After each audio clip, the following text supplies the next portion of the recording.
Welcome back. In this video, I will explain how to generate free images in bulk with Google Whisk AI. If you're using Whisk AI and looking for a way to create a large number of images quickly, this video is for you. Let's get started.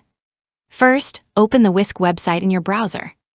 I'm assuming that the website is already open and you're inside the Whisk workspace in Flow. Now, it's important to know that Whisk does not currently have a built-in feature that lets you generate a large number of images all at once with a single click. So if you're looking for a bulk generation button, you won't find one inside Whisk. However, there is a simple method that can help you create images much faster. First, go to the subject section and enter the character prompt that you want to use. This can be a person, cartoon character, animal, or any subject you want to keep consistent across all images. Once you've entered the subject prompt, keep it unchanged.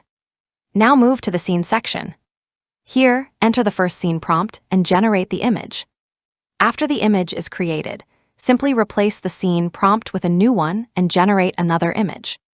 You can continue changing the scene prompt one by one while keeping the same subject prompt.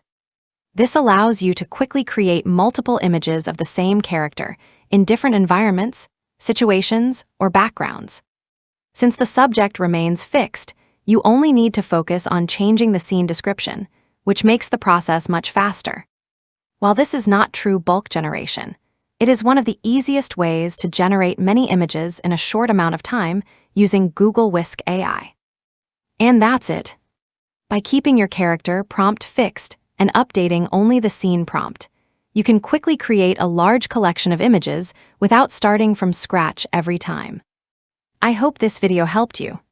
Please like, subscribe, and turn on notifications for more upcoming videos. Thanks for watching.